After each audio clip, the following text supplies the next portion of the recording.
Boa noite, amigos, leitores da Armada, curtidores da página. Estamos aqui hoje para dar sequência às lives com o Matheus Coraça, autor do livro A Estética do Corpo na Arte Ocidental, que se encontra em campanha. E hoje nós temos uma live aqui de peso, especial, né? Contando com a presença de Ricardo da Costa, que foi orientador do Matheus na produção deste trabalho, Márcio Scansani, que é editor da Armada, né?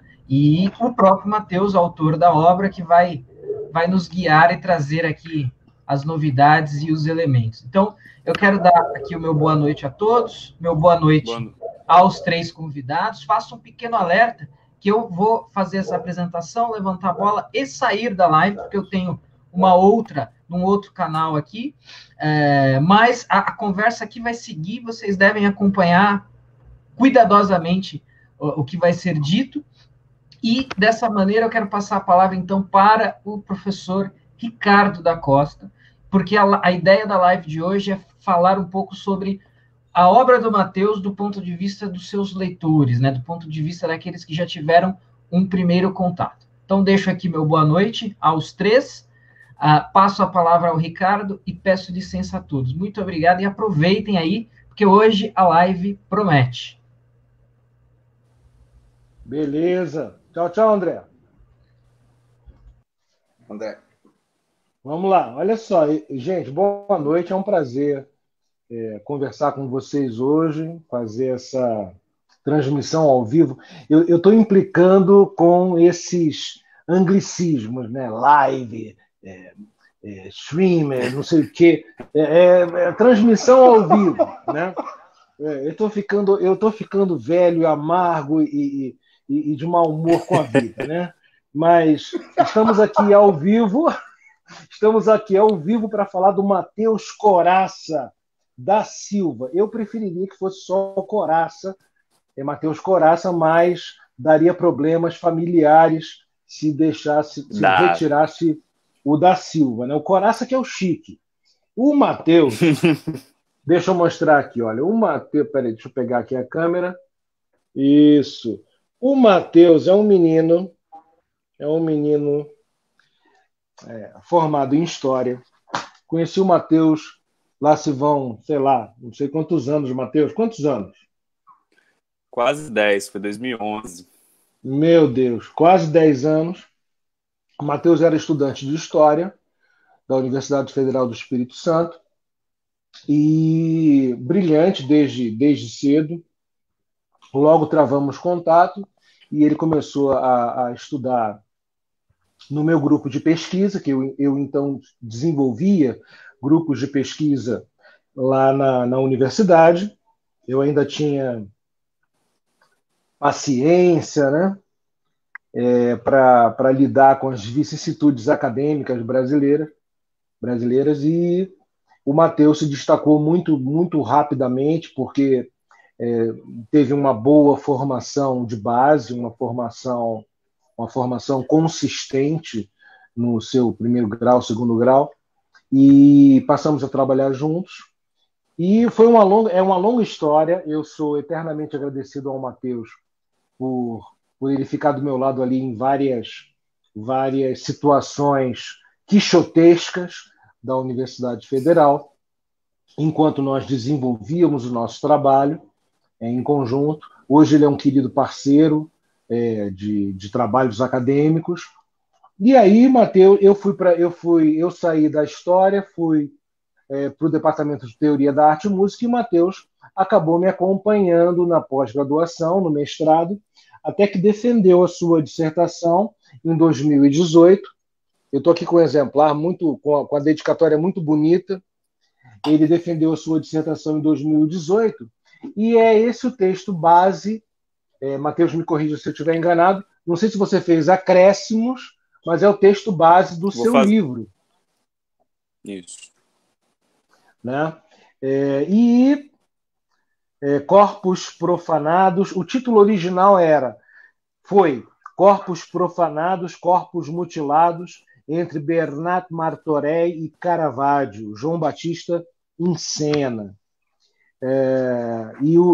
Certamente o livro ganha acréscimos para tornar para percorrer uma história da estética do ponto de vista do corpo, da presença e ou ausência do corpo na história da arte. É isso mesmo, Matheus? Perfeito, pode seguir.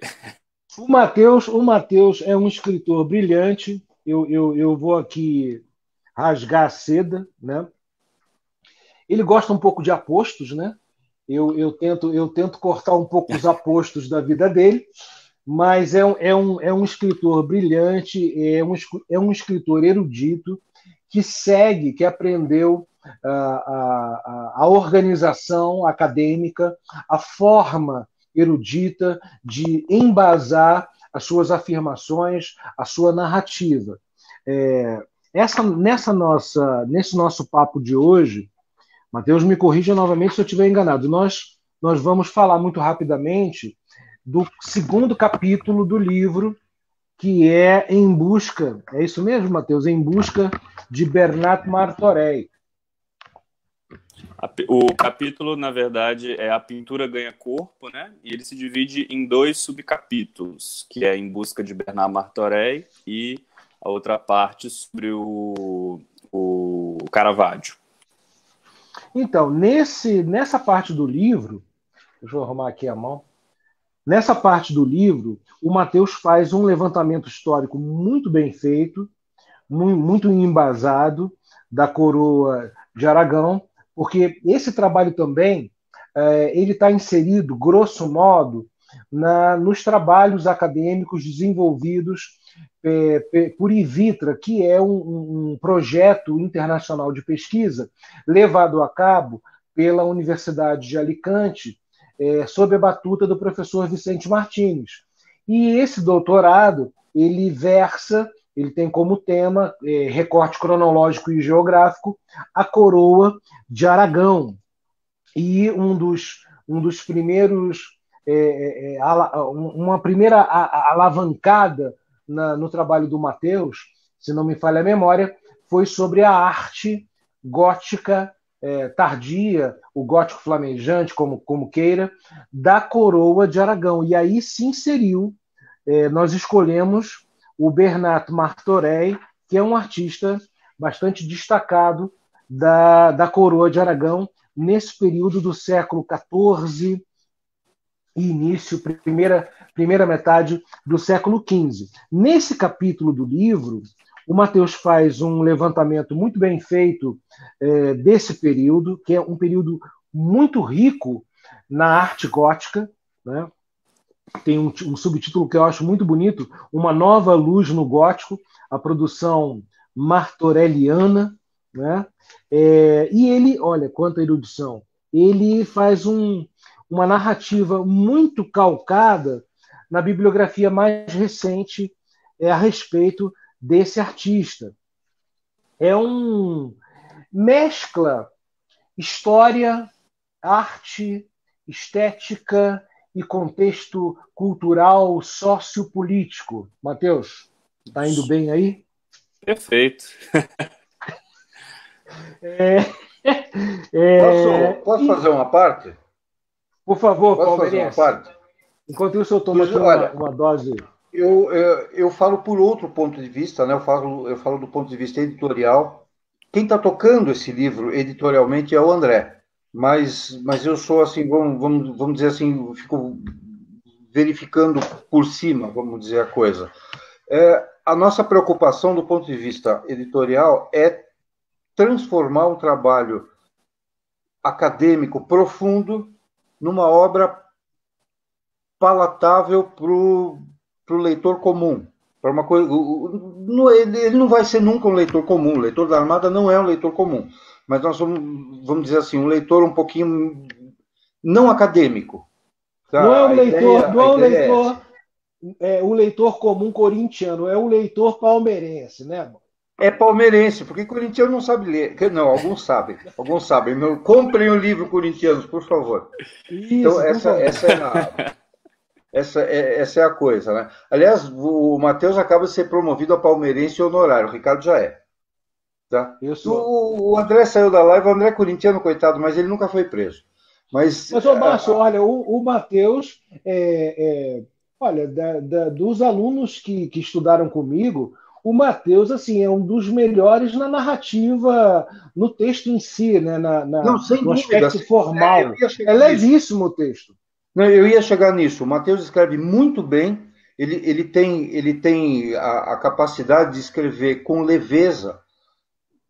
Ele não deixa de abordar temas profundos e se aprofundar nos temas sem ficar aquela coisa pedante de estritamente acadêmico. Esse foi, para mim, é o detalhe mais, vamos chamar de importante da coisa. O Matheus é meu professor de português, hein, Márcio?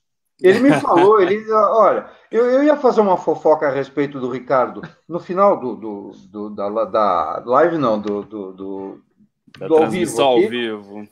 Da transmissão ao vivo, Márcio. Da transmissão Português, em bom português. Eu ia dizer, ia fazer uma fofoca, então vou fazer a fofoca agora.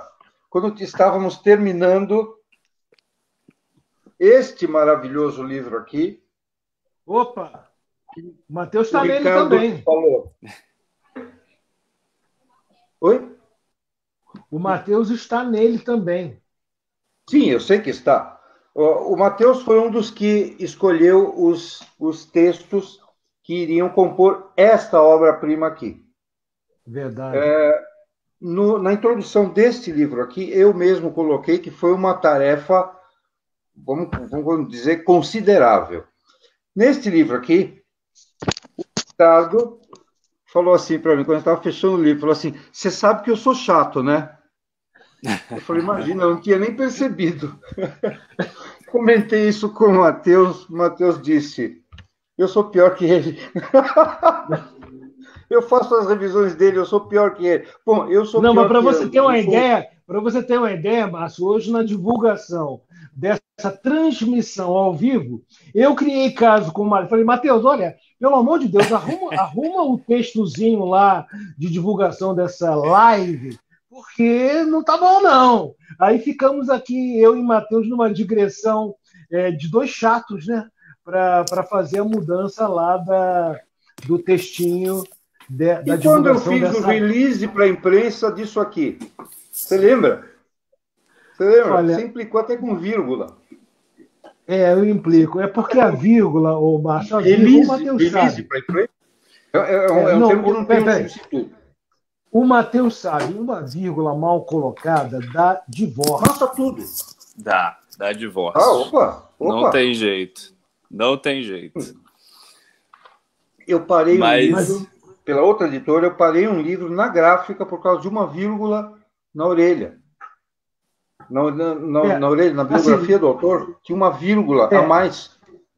Não, mas de minha parte, em relação ao texto do Matheus, voltando aqui para falar explicitamente a esse respeito, sim. A única coisa que me chama a atenção, que eu mexo, muito pouco, né, quando nós trocamos mensagens de textos e artigos, escrevemos juntos e tal, é que eu faço, às vezes, uma pequena inversão na ordem da frase, porque o Matheus ele tem uma fluência elegante, assim, meio francesa, né?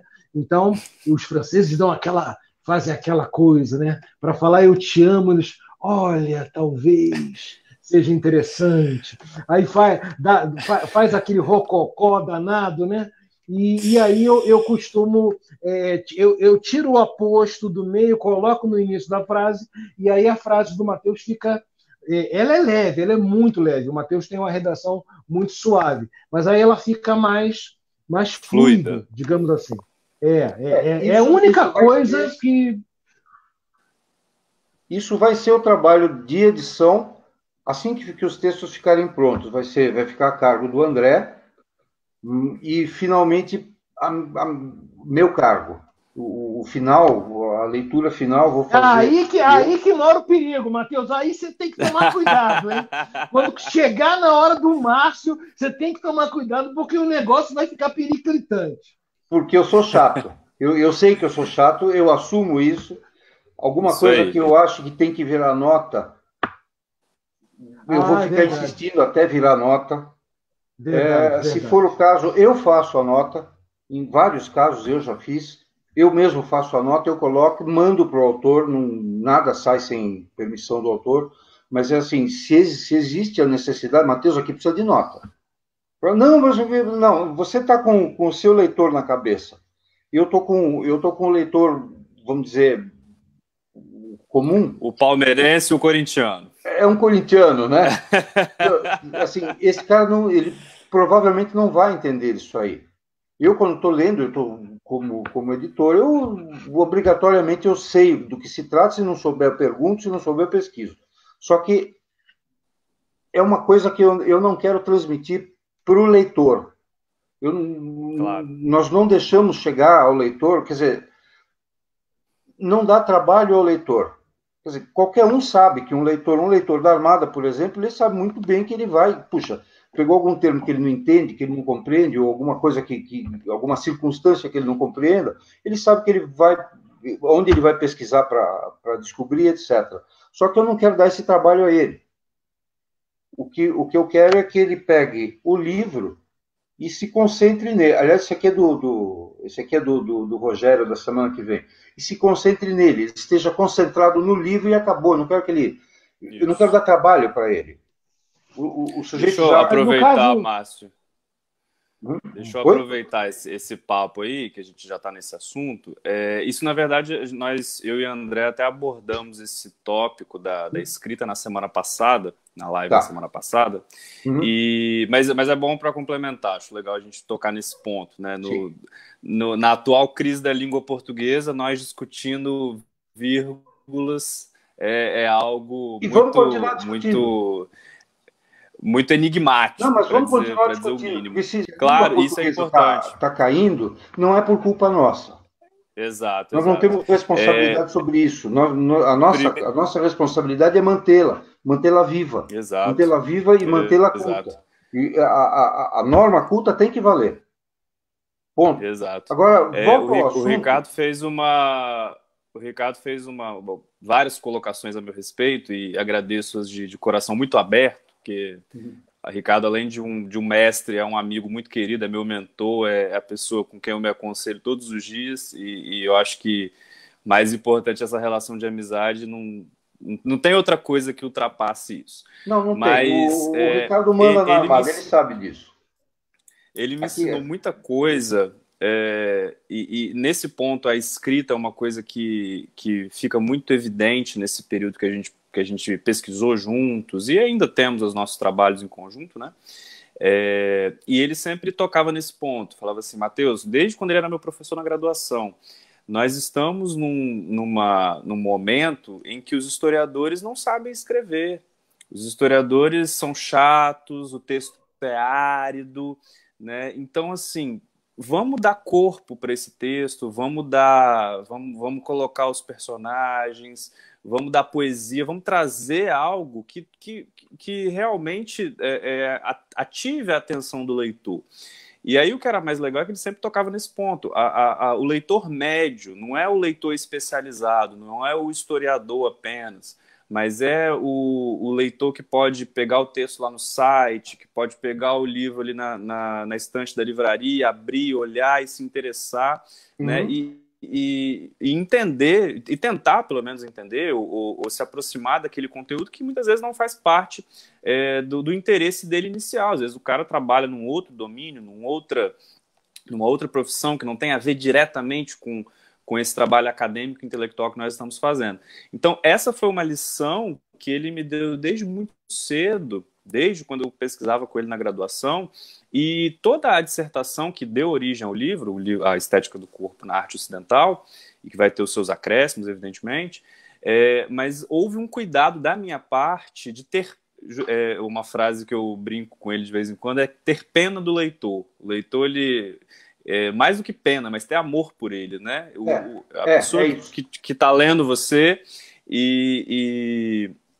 e evidentemente está vendo ali o esforço que você fez para trazer um tema que é complexo, que é profundo, que é multifacetado, que tem várias interpretações possíveis, mas de torná-lo legível, de torná-lo interessante, Exato. De torná-lo saboroso. Né? Então, isso, na verdade, é uma dívida eterna que eu tenho com esse cara, com o Ricardo, porque ele que me ensinou esse ponto, né? E de que a vírgula é importante, a inversão das palavras, do aposto. Às vezes nós, só antes de dar a palavra, Ricardo, perdão, nós ficamos horas e horas e horas, nós finalizamos um artigo recentemente, né? E nós ficamos horas e horas e horas, às vezes dias, pensando no sentido daquela frase, se dá para melhorar, se dá para trocar a palavra. E eu acho que esse é o verdadeiro trabalho do pesquisador, que se importa com o seu público, que se importa com o verdadeiro sentido das coisas, né, em fazer uma pesquisa de qualidade. Né? Então, o que deu origem a esse livro, o texto que deu origem a esse livro, foram 2 anos de pesquisa. Né? Embora eu não seja um tempo considerável, mas não é um tempo muito grande para pesquisa histórica, tem pesquisas que duram 20, 30 anos, mas foi um período em que essa preocupação sempre teve ali presente, de elaborar o texto mais acessível possível. Uhum. Vai lá, Ricardo. E o engraçado é que, você falando, me lembrou de uma coisa. Essa preocupação com a boa escrita, com a escrita agradável, fluente, suave, que desperte no leitor o desejo de continuar a leitura, virar a página do livro, isso não é uma preocupação da Universidade Brasileira há muitas décadas. Não é. Eu me recordo, e sem precisar citar nomes, se não me falha a memória, lá na sua defesa, no dia da sua defesa de mestrado, houve uma perplexidade com a sua redação, entre aspas, popular. Não sei se é essa a melhor forma de expressar isso, mas, exato, se não me falha a memória, ficaram incomodados. Né? E antes de você me dizer, se você puder contar algum detalhe sobre isso, eu me recordo que a primeira vez que eu fui orientado na minha graduação, lá em 90, 91, pelo professor Renato Pereira Brandão, ele reparou que eu escrevia de uma maneira leve e tal. Então, a primeira coisa que ele me falou, que me deu assim, uma tristeza muito grande, ele falou: Ricardo, prepare-se porque você vai ganhar muitos desafetos porque você escreve bem. Esse episódio da defesa foi muito curioso porque nós tínhamos na banca além do Ricardo, mais 3 professores. E no mundo como foi um mestrado em História da Arte, o que foi mais interessante é que há diferentes tradições na História da Arte, uma tradição, como o Ricardo tinha dito anteriormente, que puxa mais para essa forma francesa de apresentar o tema, que dá voltas, que tenta ser um pouco poética. Tem uma herança aí da literatura francesa, tanto da crítica de arte francesa do século XIX, quanto da literatura francesa do pós-guerra, pós-Segunda Guerra. E tem uma forma mais técnica, né, que eu diria que é muito o que os americanos e os ingleses fazem, né, uma forma mais objetiva, mais direta de tratar o tema. E todas, obviamente, têm a sua validade. E aí, na banca, houve uma discordância entre os 3 membros, na verdade foi um 2-1, um membro ficou muito impactado porque ele disse assim: o seu texto não é acadêmico. Ele usou exatamente essa frase: o seu texto não é acadêmico. E foi um pouco de choque, mas assim, de uma maneira muito elegante, ele argumentou que muitas vezes o risco de ter um texto que ele considerou menos acadêmico é de que a poesia não deixe espaço para uma argumentação mais objetiva, né? De que essas digressões, essas análises mais poéticas, às vezes, não deixam espaço para uma objetividade maior. Então, ele queria um trabalho mais técnico, né? E embora fosse mais seco, né? Mais seco. Embora fosse um trabalho técnico em muitos aspectos, mas eu nunca perdi esse ponto como o Ricardo falou, no título. Tem que ter um chamariz, né? Tem que ter a minha cara. Mas o interessante é que naquele momento que isso foi manifestado lá, eu lembrei na mesma hora, porque eu senti aquele incômodo. Ai, meu Deus do céu, ele escreve bem. Sim, sim. aquela pontadazinha de inveja que, infelizmente, no Brasil é muito disseminada, é Exato. muito forte, e há uma pressão dos professores para essa aridez, por essa aridez. Eles quase que têm assim, uma ojeriza, uma. E o seu tema, Matheus, pô, história da arte, Caravaggio e o Bernardo Martorell, que também, Não- apesar de gótico mais pesado que o Caravaggio, ele tem uma doçura muito grande nas formas, nas Sim, expressões das mãos, nas posições dos corpos e tal. Se você não tiver essa mesma, se você não procurar essa mesma doçura na redação, fica muito ruim você e vai ser um livro com muitas imagens, né? É muito ruim o leitor com um texto árido e aí vai lá e olha a imagem e retorna para o texto, não dá vontade de continuar. Tem que ter a de mesma, continuar. tem que ter a mesma delicadeza para expressar aquilo. Mas É vamos. aquela história. O livro bom é o livro que você vira a página com prazer. Se houver esforço para virar a página, tá tudo errado. Mas vamos voltar pro livro em si. Vamos lá, Márcio. Vamos lá, Márcio. Nós estávamos no capítulo. Vamos nos centrar no capítulo 2. Esse, Exato. antes do capítulo 2, por que a escolha de Martorell e Caravaggio? Você já falou isso antes, mas você falou por cima, não falou exatamente Não, isso. mas eu avanço, não tem problema. Márcio, olha só. Quando eu propus essa pesquisa, e Ricardo na época era meu orientador, eu queria fazer um trabalho extremamente abrangente e que era impossível num período de 2 anos, um período que durava o mestrado, né? E aí nós começamos a tentar definir melhor os limites desse trabalho. Então a minha ideia inicial era fazer um estudo comparativo de vários artistas, de várias tradições artísticas, sobre o corpo de uma personagem, que era o São João Batista, né, que me pareceu uma personagem muito Significativo. discutida naquele momento, significativa e muito reproduzida pelos artistas.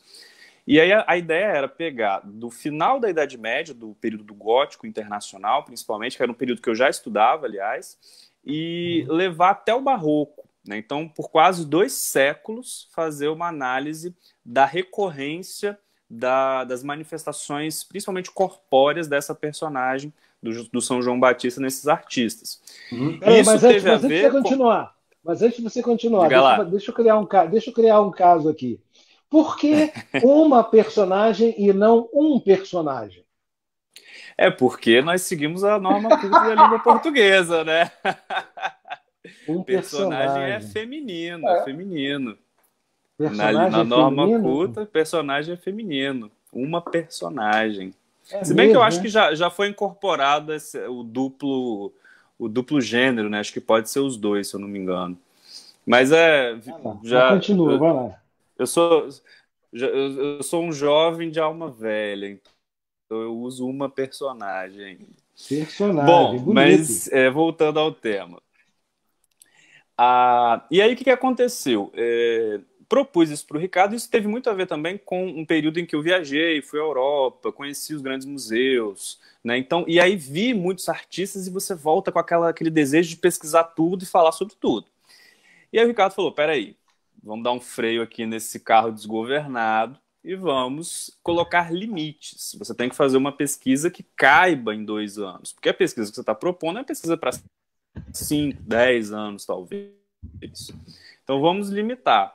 E aí ele me sugeriu, né, academicamente falando, que seria o ideal de fazer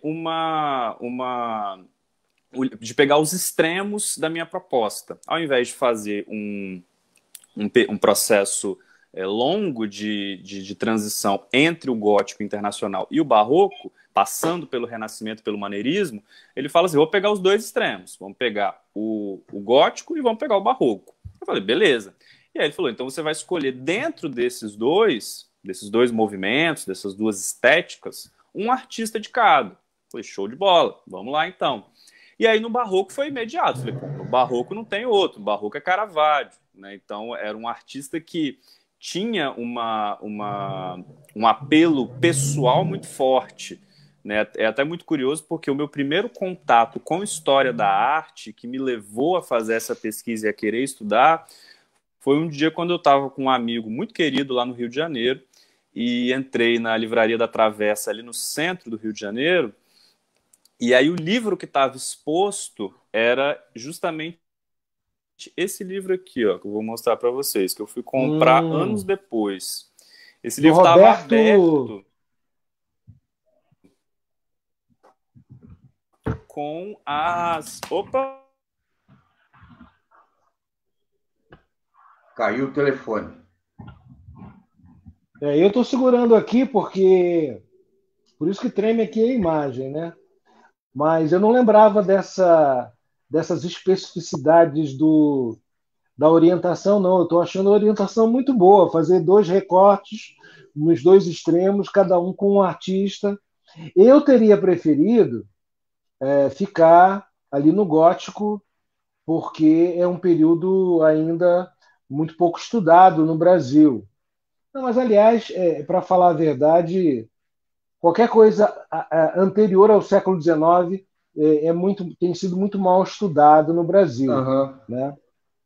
Mas o Matheus desenvolveu assim, um apreço muito grande pelo Caravaggio e acabou me puxando para passar um pouquinho do período que eu fico mais à vontade, que é a Idade Média até o iniciozinho do Renascimento. Opa, pessoal, voltou, perdão. Mas antes de cair o celular, eu fui conferir aqui, ó, personagem é do francês personagem, substantivo feminino ou masculino. Sim, é então, duplo gênero. É duplo gênero. Na verdade, é um anjo, né? Não tem sexo. Exatamente. É personagem. Exatamente. Não, mas é porque de uns anos para cá que eu comecei a escutar a personagem. Aí eu achei estranho, né? Que estranho, eu nunca escutava a personagem. Normalmente você vê mais a personagem por escrito e as pessoas falam o personagem. Normalmente acontece isso. Mas voltando à narrativa, e aí eu encontrei aquele livro aberto, né, na exposição da livraria, com as imagens, as obras do Caravaggio, e eu fiquei encantado com aquilo. Eu já conheci o artista, mas não tinha me aprofundado ainda. Eu falei assim, um dia eu vou estudar esse cara. E aí, passaram-se aí depois, 2, 3 anos depois, até eu entrar no mestrado. Então, assim, o Caravaggio, por um lado, tem uma predileção pessoal. E de fato, quando o Ricardo, enquanto eu arrumava aqui o celular de volta, Ricardo comentou, se fosse eu teria ficado ali só no gótico e tal, mas isso eu lembro bem, foi uma coisa que eu bati o pé, né? Eu falei, não, eu quero fazer um estudo comparativo, ou acho que eu nem diria tão comparativo, mas buscar uma linha, um ponto comum entre esses artistas. E o Bernard Martorell, recuando agora para o século XV, foi uma indicação do próprio Ricardo. Na verdade, nós, desde 2011, trabalhamos com fontes históricas da Coroa de Aragão, né, que era uma das grandes potências aí, do final da Idade Média, e há um universo cultural muito bacana, muito interessante, que acontece a partir do século XIV e XV. Então, nós já tínhamos nos deparado com literatura, com, né, várias filosofias, várias referências ali dos autores locais, e aí agora a gente estava começando a se aproximar dos artistas. E aí ele falou assim, tem esse cara aqui, assim, ele tinha recém encontrado esse artista, conhecido, e eu também, e eu comecei a pesquisar, e aí eu tentei buscar, eu falei, bom, agora então eu tenho os 2 artistas. Achei muito bonitas as obras, achei muito interessantes. Eu falei, mas o que há de comum entre eles? Aí eu lembrei do meu personagem, ou da minha personagem, do São João Batista. Não, da minha não. Do meu personagem. São João Batista. E aí eu procurei e vi que ambos tinham obras muito significativas sobre esse personagem. E aí eu falei, e nos dois, a forma de representar o corpo era uma forma, para as suas respectivas épocas, muito nova, muito, até diria, um pouco destoante do contexto artístico em que eles viviam, né?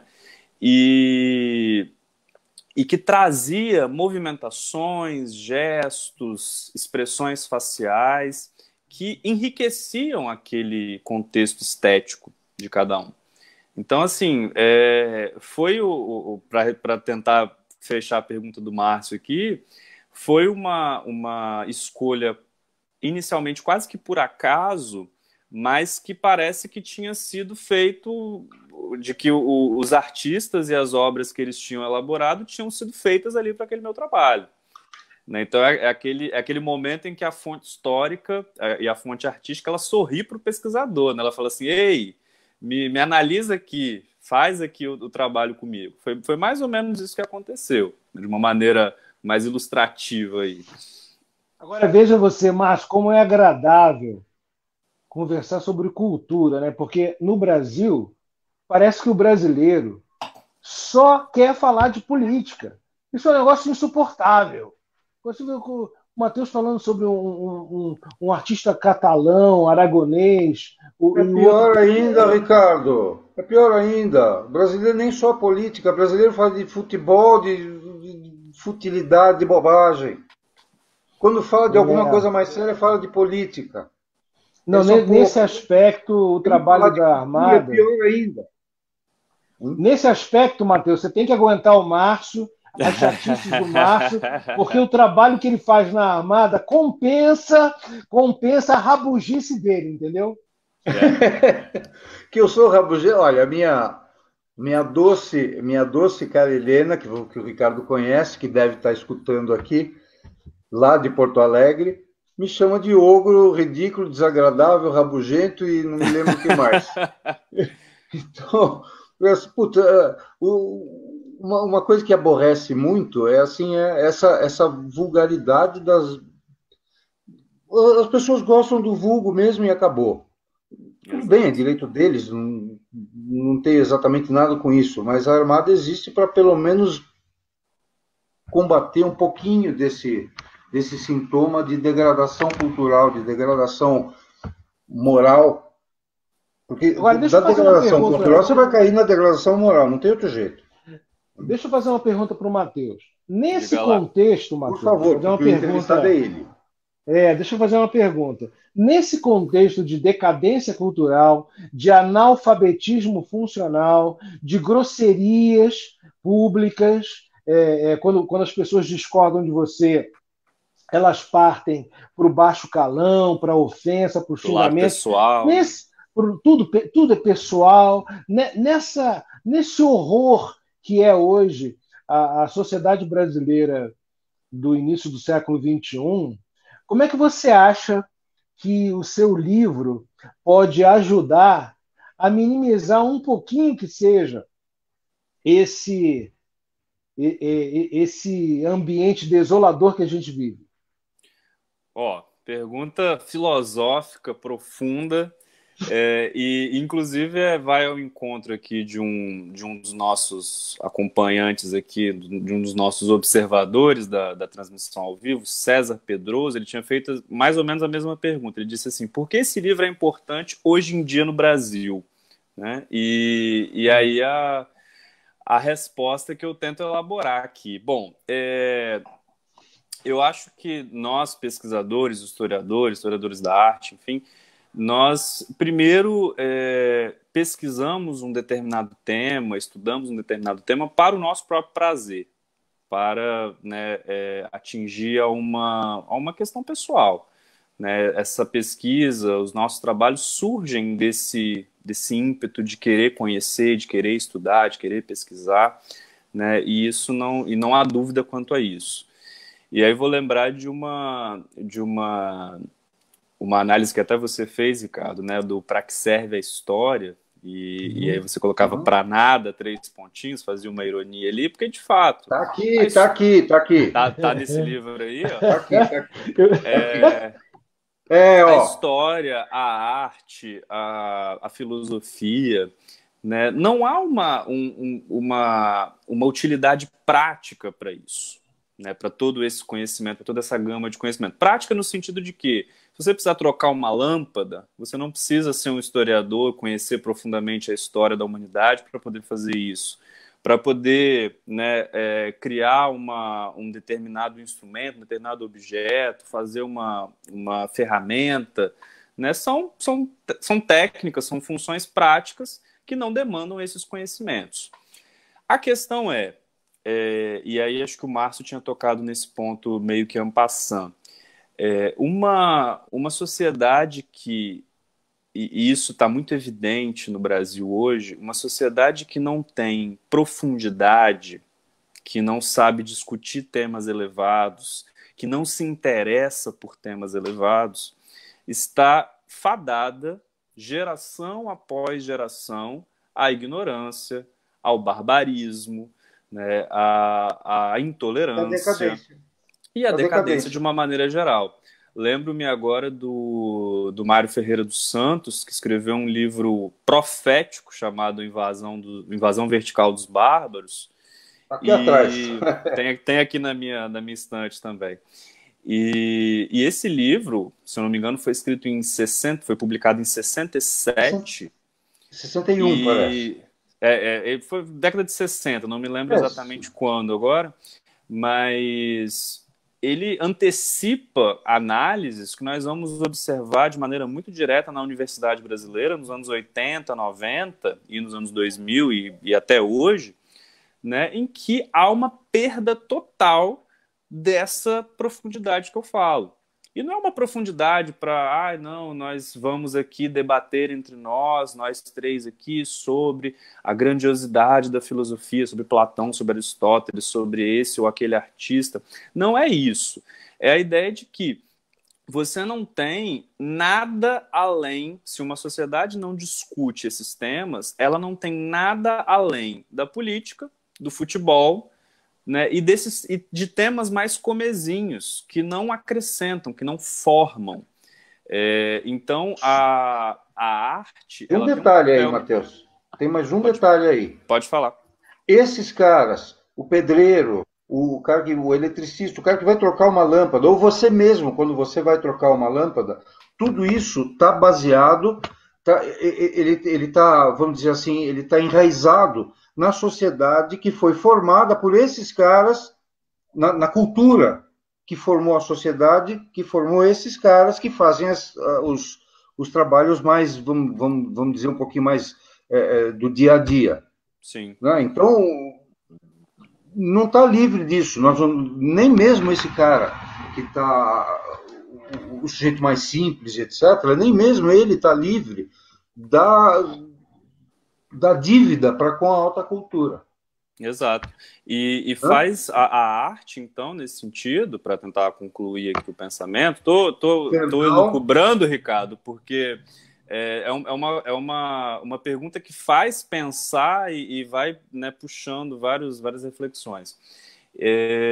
Então, a arte, nesse sentido, a história da arte, a história de uma maneira geral, é importante para a formação, para formar o que a gente chama de imaginário e também da imaginação moral do indivíduo. Sim. Né? Como é que ele vai, por exemplo, saber o que é o certo, o que é o errado, se ele não tem uma noção, por exemplo, dos grandes exemplos históricos de ética? Né? Como é que ele vai saber o que é belo se ele nunca viu, de fato, a beleza nos quadros e nas obras artísticas ditas mais tradicionais? Porque a arte hoje, a arte atual, contemporânea, ela está entregue ao feio, ao abjeto, com raríssimas exceções. Né? Então, a partir da década de 10, por aí, né? Então, eu acho que a grande contribuição desse trabalho, e repito, nunca foi um objetivo meu contribuir para o mundo, contribuir para a sociedade, não.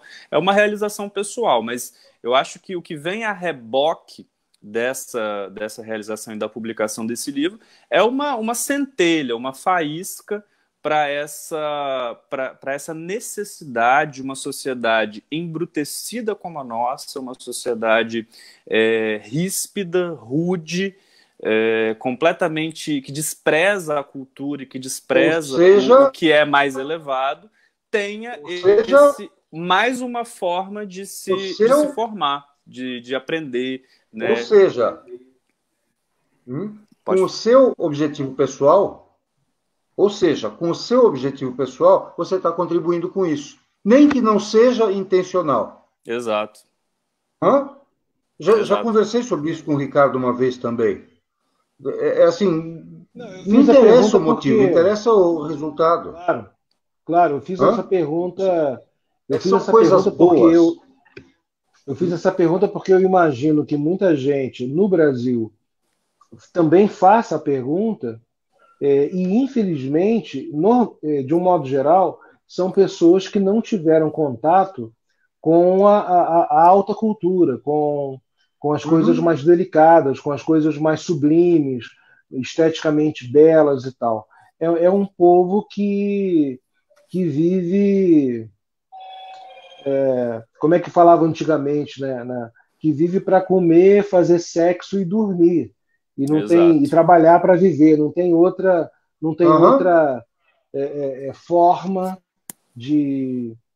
Não é à toa que nesses tempos de pandemia tantas pessoas estão aí em crises existenciais, que não conseguem ficar sozinhas, que não conseguem ficar dentro de casa, depressão, agressividade. Essa semana mesmo eu estava aqui caminhando aqui na quadra do condomínio, de repente uma senhora abriu a janela e começou a gritar, falar um monte de palavrões, que não aguentava mais essa situação. Eu não vou repetir os palavrões, mas assim, gritando no meio.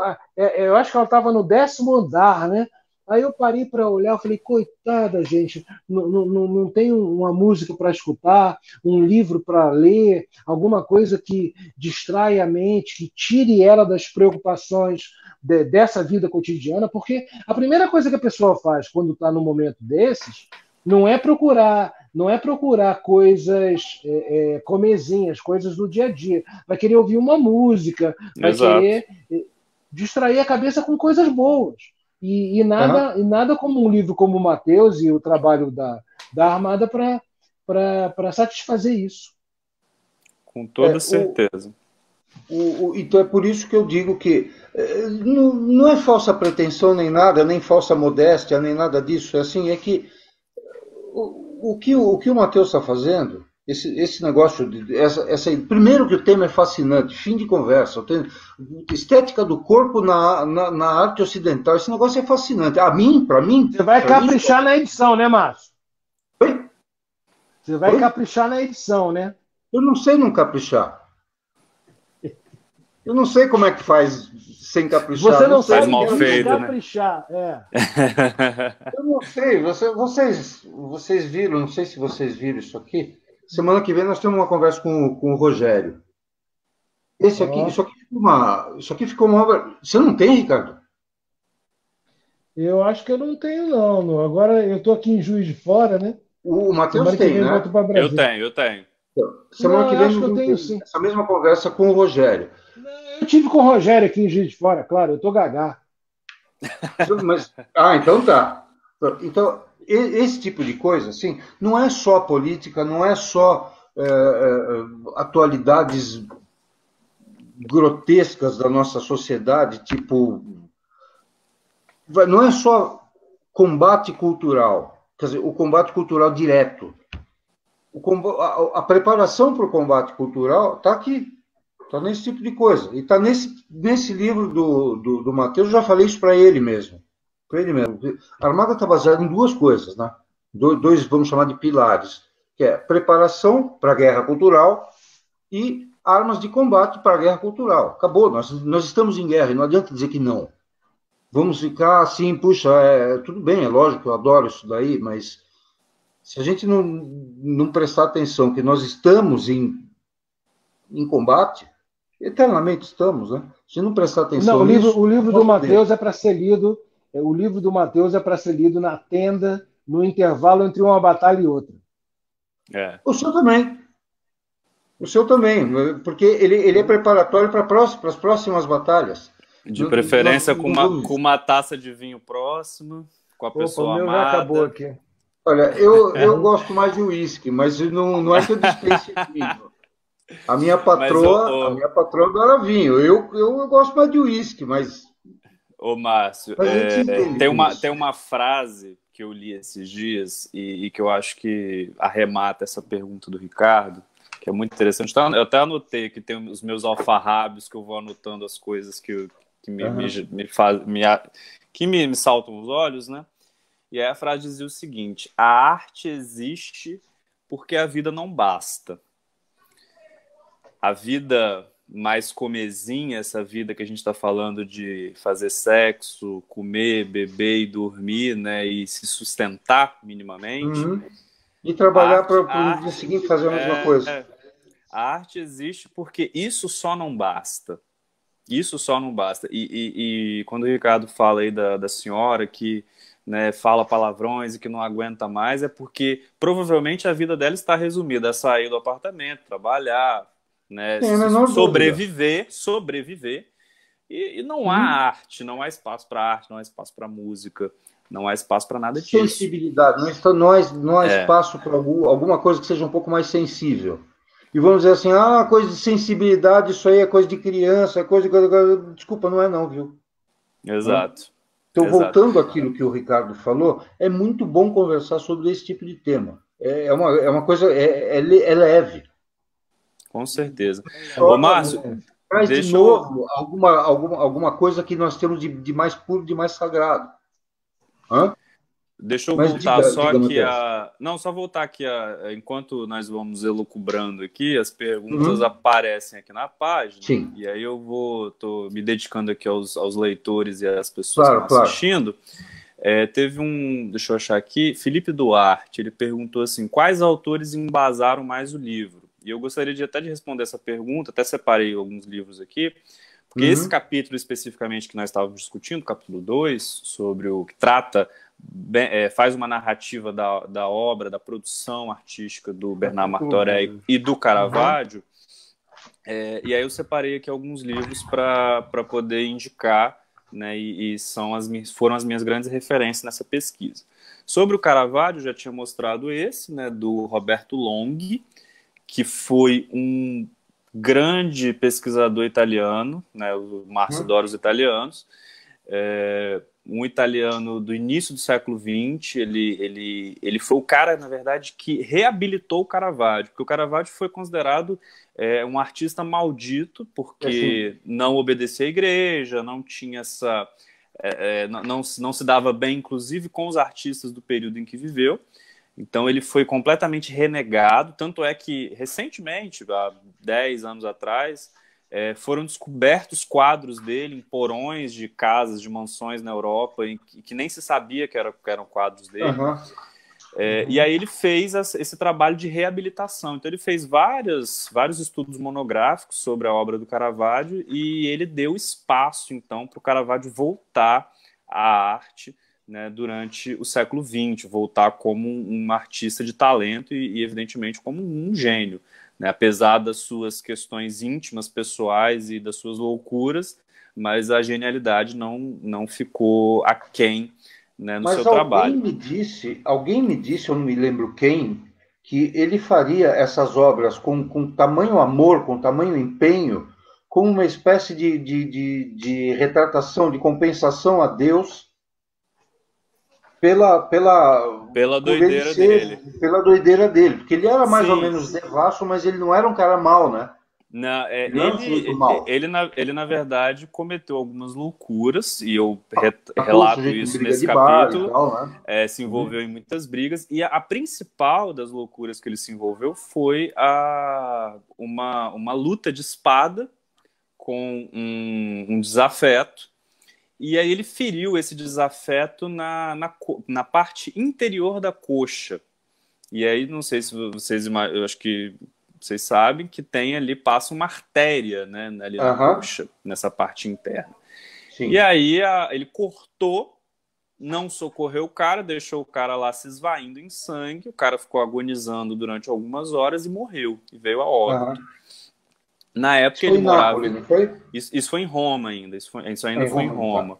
E Roma, na época, era a capital dos estados papais, então lembrar sempre que o Papa era o líder da igreja e era o monarca, digamos assim, desses estados. Então a prisão dele foi decretada. E aí, nesse processo de fugir da prisão, é que começa o périplo dele pela Itália. Então ele vai para Nápoles depois, né, justamente para fugir da prisão.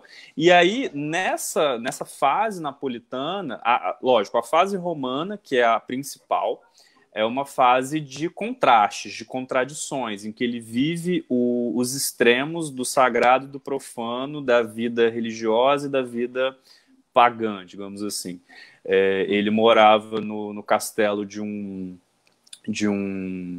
no palácio, aliás, de um cardeal, e os cardeais eram mecenas, né? Então eles tinham sectos de 100 pessoas dentro das suas casas, e ali aconteciam apresentações musicais, artistas que viviam ali, né, e faziam seus quadros, e o Caravaggio teve essa importância, então, e teve essa presença ali. Então ali você vê que as obras dele têm algo de contraditório, e ele sempre lutando entre esses dois domínios, o sagrado e do profano. Tanto é que ele vai, por exemplo, fazer um quadro sobre Santa Catarina de Alexandria com a imagem de uma prostituta, ou alguns quadros de santos com a imagem dele mesmo, né? Com o rosto dele era o modelo para as expressões faciais. Quando ele vai para Nápoles, depois dessa tentativa de assassinato, ele assume uma interioridade tão profunda, porque ele está, né, na sombra. Ele vê que a vida dele está completamente desgraçada. Ele não quer ir para a cadeia, mas ele tem ali esse sofrimento e essa dívida pessoal com aquilo que é mais excelso, com aquilo que é mais elevado, né? Então, assim, ele é um transgressor, ele é um pecador. E aí as obras produzidas ali em Nápoles, elas têm uma força retórica muito interessante, porque, né, mostra esse contraste que aumenta. Então, o contraste dele a partir dessa fase napolitana é ainda mais sombrio, né? E um outro autor aqui, para responder a pergunta do Felipe também, que mostra muito bem isso, deixa eu aproximar aqui, ó, O Poder da Arte, sim, do Simon Schama, né, um pesquisador britânico. Fantástico, fantástico. Esse livro, na verdade, são pequenas biografias de vários artistas que, segundo ele, trazem essa ideia do poder para a arte, de uma arte que tem poder, que tem presença, que tem impacto sobre os observadores. E aí o primeiro capítulo desse livro, então, é sobre o Caravaggio, em que ele faz essa narrativa da obra dele, da produção, e também o périplo que ele faz pela Itália, e que é muito rápido, ele morre muito jovem, né? Ele nasce no finalzinho ele nasce por volta de 1572, se eu não me engano, e vai morrer por volta de 1600, pouquinho depois de 1610. Então ele extremamente jovem. Não tinha 40 anos, né? Não tinha, extremamente jovem, e muito, muito no limite, né? Viveu no limite o tempo todo. Na próxima transmissão ao vivo, você vai falar do artista gótico. Pode deixar. Eu já ia entrar nele agora, aliás, mas na próxima, já está chegando a 1 hora aqui, mas eu vou só mostrar uma das obras que foi importante para eu me aproximar mais desse artista, que foi essa aqui, ó.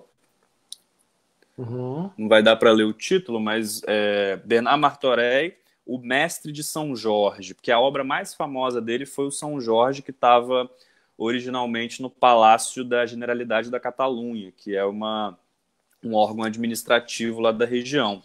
Esse livro foi organizado pelo Francesc Ruiz y Quesada, que é um brilhante pesquisador lá de Barcelona, e ele é em forma de catálogo, na verdade, porque nós não tínhamos aqui no Brasil qualquer referência, e na internet era muito difícil encontrar, inclusive, qualquer referência sobre esse artista. Então eu tive que me virar para ter alguma... Foi um trabalho, assim, quase de arqueólogo mesmo, de ir escavando. Agora você vê como é que é escavando. interessante. Como é interessante, Matheus, aqueles que se dedicam a essas coisas que não servem para nada, como a gente passeia, como a gente vê coisas bonitas, o dinheiro surge, é uma maravilha. Exatamente, exatamente. E aí eu fui, quando eu comecei o mestrado em 2016, e em meados de 2016, eu fui para a Espanha, comprei minha passagem, falei, seja o que Deus quiser, vamos lá procurar referência sobre esse cara. E aí fui ao Museu Nacional de Arte da Catalunha, que é onde estão a maior parte das obras dele. E aí lá eu encontrei essa obra, que é um catálogo. Na verdade, ele não tem uma intenção de se aprofundar na obra e na produção do cara. Mas era um primeiro norte, era uma primeira referência que eu teria para poder desenvolver mais a vida e a obra desse cara. E aí fui escavando. E que museu, né? Não, um museu belíssimo, é um museu belíssimo, belíssimo. É uma dos lugares... Eu não imaginava, eu não conhecia... Assim, enorme, né? Nem de fotos. Até para chegar lá, o museu é uma você avenida. anda numa rambla enorme, e no final do museu, na fachada, Márcio, tem uma cascata enorme também. É muito então, bonito. Assim, é um negócio de doido. É um negócio de doido. E aí o que o Ricardo falou, fazer esse tipo de trabalho com esse tipo de fonte, com esse tipo de artista, né, é sempre um prazer. Porque a gente viaja, né, a gente tira dinheiro de onde não tem, mas porque é o trabalho de alimentar a curiosidade, de alimentar o interesse, né? Isso te leva a muitos lugares, não tem jeito. Mas, falando em dinheiro, as pessoas estão meio segurando um pouquinho, porque esse negócio de ficar trancado em casa e etc. e tal. Quando esse livro estiver pronto, muito provavelmente já vai ter terminado essa quarentena ou esse país. Então, comprem, viu? Pode ficar tranquilo que o livro vai sair de qualquer maneira. A campanha está... Agora deu uma reagida, né? Depois desses novos vídeos. Isso. Produções, como é que chama, Ricardo? Não é live? Lives, transmissões ao vivo. Dessas transmissões ao vivo, deu uma reagida e tal. Nós estendemos a campanha por mais 30 dias, ela deve ser estendida por mais 15. Manda o link para eu divulgar, tá, Márcio? Ele está aqui na descrição do vídeo. Estava no começo, agora sumiu. Deve estar ali embaixo. Continua aí, Márcio. Continua aí. Eu vou pedir o André para colocar aqui de novo depois. Todo mundo que está acompanhando aí que ainda não fez a contribuição, a campanha, inclusive lá no site da Quicante, nós estendemos por mais 30 dias. Sim.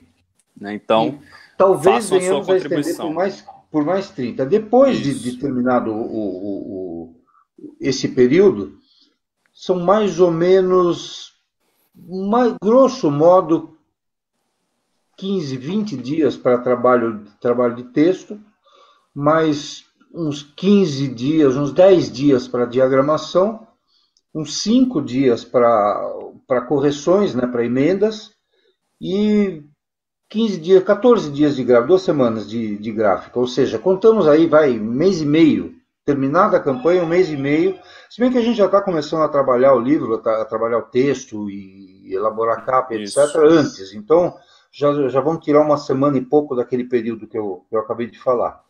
Então, muito bem.